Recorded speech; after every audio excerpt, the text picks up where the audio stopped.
Hello and welcome to another episode of In-House Matters by Lawcadia, a series of short, practical conversations with legal leaders and experts who are driving change and improving how legal teams work.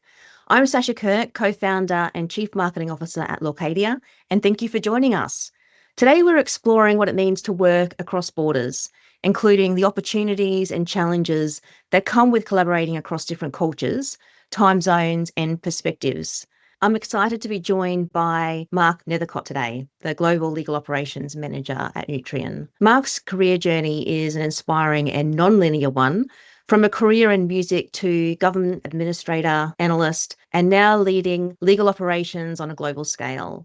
With extensive experience working across different geographies and teams, Marc brings a unique perspective on how cultural awareness, empathy, and trust shape collaboration and success.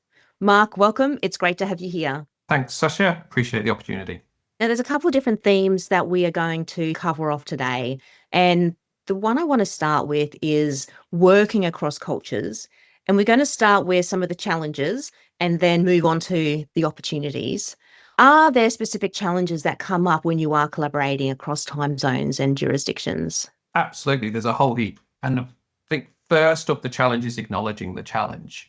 We're really fortunate in Australia to live in a very diverse country. I can speak to every office I've worked in. There are people of every kind of shape, colour, culture, background. And we don't know what we don't know. It's similar to how our personal relationships work. We can't assume that every person works and communicates in the same way, or that's because person A works or communicates in this way that person B, who appears to be very similar, will work in the same way. The key thing is you've got to acknowledge this and start a transparent conversation. It's never an unwelcome conversation and it's always super valuable. And I suspect we'll dive into that a bit more later on. Chinese across time zones. So it's super easy to get this wrong, first of all. I'm laughing because I think I know what might be coming because I've made a lot of these mistakes myself. That's it. And I have a call with somebody in your team as well at the moment, Sasha, sort of once a week. Then she's in the UK and I'm here. And the number of times we have to change that call because one of us has assumed that the other person is happy to speak at 3 a.m. So certainly your maths work in high school becomes important. Overlap work time is another thing. So most of the people who report to me, well, actually all of the people who report to me currently are in North America. So we have, at the moment, I think it's 4-ish hours of working hours of overlap. And before daylight savings changed a few weeks ago, it was 1 to 2-ish hours. So then that creates problems because you've got this very limited amount of time. So when you do get on a call, it's short and you've got to get it done. And I've got another call straight after this. I'm going to get straight to business, do this, have you done that? Great, bye. And it's not a particularly fun way to work with people and not really a great way to kind of get them on side and make them feel valued either. So we lose all of that informal interaction. Really putting the effort into building that back up is key. After being transparent and talking about how you want to communicate and work together, then using that knowledge to build those personal relationships is the next key. So you're on these calls and you've got that, let's say you've got that 2-hour window to get the work done, but also try not to damage the relationship. If anything, you want to be building the relationship in that short period of time, but it's really challenging. How do you juggle that? You've got to remember that without the relationship, the work won't get done, or it won't get done very well. So you actually do have to prioritize it. So in terms of practical things that I do with my team, I prioritize their time. So the people that report to me, we have regular check-in calls or calls to deal with whatever thing we're working on at the moment. And I consider them to be the most important calls in my calendar. My manager is also overseas. I'm more likely to move my call with my manager than I am with my reports because I need my reports to be on side and working for me. And then when you do have those calls, you just cannot rush them. You have to prioritize again. And sometimes what happens is the call becomes a chat. It becomes the water cooler stuff where we talk about ourselves and I talk about what's important to me, what keeps me up at night. And then we run out of time. And I'd follow up with an email and go, oh, by the way, how's this going? And can we move this along and all of that kind of thing? And I'll then get a much better response than if I do it the other way around, where I'm just get on the call and bye. They're not interested in helping me. Taking that time with them is just making sure it's not a download of like, here's all of my problems. I'm going to tell you everything that's important to me. And we ran out of time to talk about you. So building curiosity into the conversations, I think, is another really important thing. And another thing you can take outside of those kind of time zone call conversations, I really try hard with any communication with someone in my team, even if it's just a, hey, can you send me this? Or how's this going? Ask some curiosity question, whether that's what do you think about this? Or if there's nothing relevant to the thing we're talking about, oh, and by the way, how's your weekend going? Just to really try to make it feel like there's a constant back and forth of conversation. We don't have just this transactional relationship. Yeah, I can really get that sense. So it's about focusing on the person, building a relationship, valuing the culture, and being curious about the tasks and trying to avoid that transactional aspect is key. Yeah, and it can be hard because, again, unless you've been lucky enough to be put in a position where you can go and spend some time face to face with these people, it takes a lot of time to build that knowledge about how people want to communicate and work. I think of an example in a previous workplace, and there was a new manager who came from another country, another sort of low context country, which I'll talk more about later as well. And he came to lead the team, and he was extremely blunt, not rude or unprofessional, but really just like, business, this, done. To the point that it did start to bother some people, which in Australia I've never come across before because we're very much at the bottom of the low context sort of work culture. We just want to get it done. And it was interesting how he dealt with this. We got a moderator in and we sat down and kind of went through some questions. He was asked, how do I manage people? How do I communicate with people? Various other questions of that. And then the people who reported to him also answered those same questions. How do you think he manages people? How do you think he communicates with people? How would you like him to? And then to get into a safe space and bring those sets of answers together and talk through it was like really, really interesting. And absolutely on all sides, by the end of that process, we had a much better idea about how we should communicate. And he also took a few actions away and learned a bit about how his team wanted to communicate. I think that comes back to what you originally talked about, which was the importance of being really clear about expectations and getting on the same page in terms of how you're going to work together. And that brings me to my next question, because not only have you got experience in managing across these time zone and jurisdictions, you've also got experience, a lived experience of being a migrant yourself, and you've worked with teams across the world. What have you learned about navigating cultural differences in communication and expectations?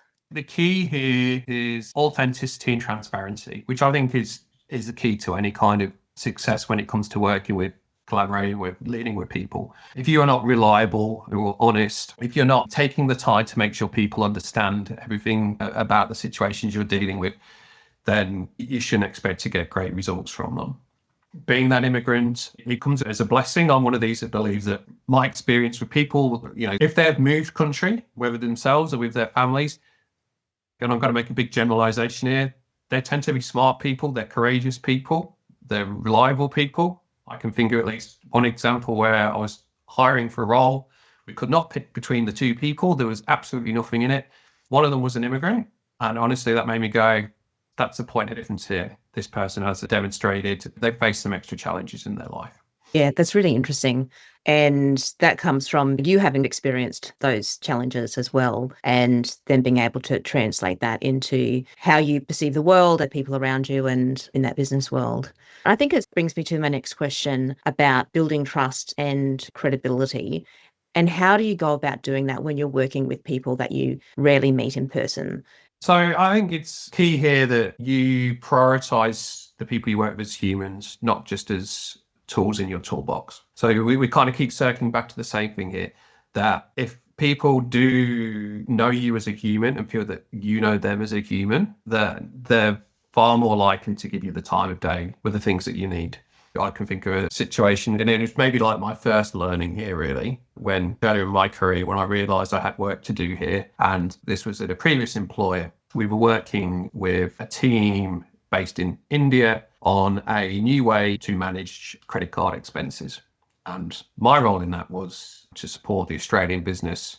So they wanted, ideally, let's just do one global thing, but we need to look at local stakeholders to make sure it's going to work on the ground. And my job was to look at that from the Australian perspective. A typical interaction here would be, I would be on a call with a cohort of people from India who were sort of IT programmers and people in finance. And I kind of go, hey, so I think this will work better in Australia if we can do it like this. Hey, what do you think? To which you would be greeted with silence. My experience with that in Australia is no one's put their hand up and said no, so we're good. So at which point the call ends, we get on with our life, we have the same catch-up call a week or two later, I go, how we go with that? I thought, oh no, we haven't done that. Nothing's happened. And it became clear that there were issues like this around, it wasn't just me, there were other people having this issue. So the company put a bit of effort into making us understand some of these cross-cultural differences. I'll give you the super quick version in this example. If you want to know all about it, the book will get you started and addicted. And Beyond Culture by Edward Hall, who's a US anthropologist. And he talked about, and I've said this already, like high context work cultures and low context work cultures. Basically, a low context work culture is, I don't need the context, tell me what to do. A high context work culture is, I'm not going to do anything unless I really understand why, and unless I have a strong relationship with you and I know how this benefits the company and myself. And so high context cultures tend to be places like Japan, India. Low context cultures, much more like the US, Australia, a lot of European countries. And then the waters can get muddied a bit when you start to talk about high hierarchy countries and lower hierarchy countries. So in India, relatively high hierarchy country and a high context country. I'm getting on a call with them and saying, can we do this? And they see me as someone higher up the food chain than them. Then no one there feels it's appropriate to go, no, Mark, that's not going to work, which is exactly what I needed to hear.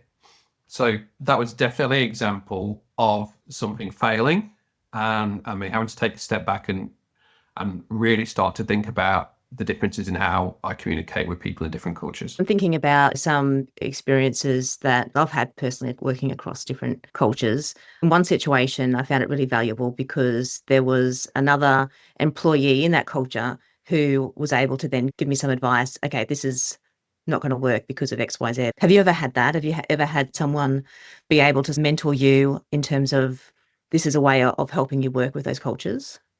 Absolutely. And if you can find somebody where you've got that right chemistry who's within that culture and you can have that conversation with them and they can understand how I communicate and we have that joint awareness, then we can start to bounce things between us and we can kind of act as an interpreter. What you're talking is just triggering all these different moments in my career when there's cross-cultural issues. And I think it comes back to perhaps individuals and their experience. So I've lived and worked in different countries, and then I've also worked very closely with different cultures. And I like to think that I have an awareness of an appreciation of understanding different cultures and experience of when things go wrong. The issue then is if you're working with someone who's never had that experience across different cultures, they don't necessarily have that awareness or experience of how important that cultural awareness is. How do you navigate that? Because you're coming from it from a cultural awareness perspective, but then people you're working with may be just unexperienced or completely unconscious about what's going on. Oh, totally, totally. So I mean, it's kind of a performance conversation almost. It's a personal growth thing. The diversity of people in the organization who back you matters. It's no good me in a big multinational having one small cohort of people who think I'm great if everyone else says he's a terrible communicator and he can get nothing done. So it is absolutely worth you putting your time into building those skills so that you can communicate in an effective way with people regardless of their culture or otherwise their personal background. It becomes a valuable standout skill as well. And it's That's a right. relatively easy one to drive. Like, again, the book I mentioned before, Beyond Culture, or you can just hop onto YouTube and there are heaps of perspectives that will open your mind up and really start to make you think and give you tools to try in your own workplace. That touches on my next question, which is about influencing others, because then that's coming from a proactive position. Is there anything else that you wanted to touch on when it comes to influencing others, especially in a legal operations role when that's really critical? That can be tricky as well because you've got to understand what somebody's lever is, and that can go beyond cultural, the type of personality, whether they're driven by sort of success or money or integrity. You've got to understand that kind of thing to properly influence a person. But I think that's the key to that in general. I don't know that the cross-cultural thing is a major aspect of that. You've got to understand what somebody's lever is because that is the message you got to pass to them. And then understanding how that fits into a broader sort of cultural framework is how you frame that message and how you deliver it to them. Yes, it's actually quite complex and multidimensional, and a lot of considerations that you need to be thinking about. You've been amazing. You've shared a couple of awesome examples. But are there any examples that you've got of cultural misunderstandings that you've then turned into a positive learning experience? I can think of another one. And again, this was at a previous employer. I'm not trying to pick on people from India here. I just happen to have some examples. There are some programmers from India that were coming over for a few weeks to have some sort of time on the ground and help with a particular project they were involved with. So myself and the other administrators in the office had arranged accommodation for them, had a tower block across the road. And so they arrived on day one. Welcome to the office. Wonderful to meet you. Thank you very much. This is where you'll be staying. And I remember there were 3 of them, and they were all in rooms on different floors. We had arranged, we had the passports and names and the whole thing. So person A, here's your key for your room. Person B, person C. And remember, we gave them the thing with the key and their room number on it. And they all looked at it, and they went, "What is the problem here?" And it turned out the problem was that the most senior person was not on the highest floor. I very much remember my reaction to being told this, which was like, I was not impressed. Probably a very inappropriate response as far as they were concerned. I was like, this is ridiculous. In the end, I think they made their own key swaps, did what they needed to do to feel happy that they were maintaining their own relationships. But again, a real eye-opener into something that I would never even consider at the time is important, but was clearly very important to them and would have caused conflict amongst there hadn't been an easy resolution. That's a great example. I think another example I came across the other day, someone said to me they went to Japan on business and didn't bring business cards because in Australia, everything's done digitally. You don't do business cards. But in Japan, the horror of not having a business card to physically pass someone in meetings.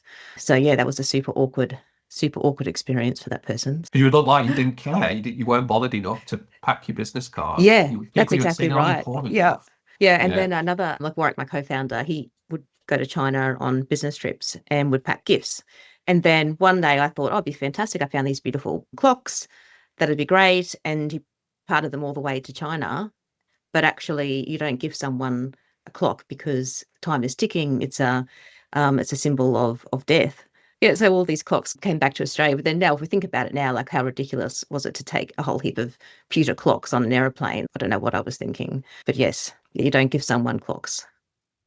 This is stuff we learn, isn't it? And then you learn, okay, maybe I should contact somebody over there and go, what is an appropriate gift for me? Well, that's exactly right. I want to circle back to your experience of being an immigrant and how it's shaped your perspective and engagement with others in the workplace. Then what is it that you find the most rewarding about working across those diverse environments? First, interesting observation here for anyone who's not an immigrant is I think if you're a permanent immigrant somewhere, it really knocks you out of the groove of wherever you were born. The story I always tell with this is when I go to the UK and I speak to my friends and family over there, they always have a great laugh at my hilarious Australian accent. And when I speak to anybody in Australia, they can immediately tell that I am British. So I think the first thing is you place yourself. I'm no longer a British person. I mean, I'm an Australian in every legal way that matters, but I think you really start to see yourself as sort of a global citizen and far more open to the different ways that other people do stuff. I find that super rewarding. In a sort of workplace setting, I think the key thing you can really take away is there's always something to learn. Like I've worked with colleagues in other countries and initially thought, why do they do it like this? This takes so long. This is terrible, especially in higher context kind of countries. But there's always some positive takeaway, some benefit that you wouldn't have got doing it your own way. I find those learnings super interesting because you can take them away, you can reshape them, remodel them, and take them into a low context meeting and go, hey, we considered this. Because you'd have never gotten to it in the 5-minute call. We would have had to do it. But in the 3 2-hour calls it took them to get to the same place, these little nuggets of gold can pop up. What is it, one key lesson or insight that you'd like people on the call today to take away from this discussion? The absolute key thing is be aware that these differences exist and that you cannot steamroller your own cultural way of working over other people. It will not work. You cannot go, well, I'm Australian and I'm your boss, or we're an Australian company, and you will work like Australians. It will not work. You will just have unhappy people who do poor work. You have to rip that Band-Aid off and open that conversation and go, let's talk about how we talk and understand the correct way for us to communicate so that we all feel valued and listened to, and that we understand what we each want from each other. Thank you, Mark. Those insights are excellent and really on point. I really appreciate that. And that brings us to the end of this episode of In-House Matters by Lorcadia. Mark, thank you so much for sharing your experience and perspective on the human side of legal operations and connecting across cultures. And thanks to everyone who joined us today. To continue the conversation or to learn more about Lorcadia, please connect with me on LinkedIn or visit lorcadia.com. And stay tuned for our next episode of In-House Matters by Lorcadia.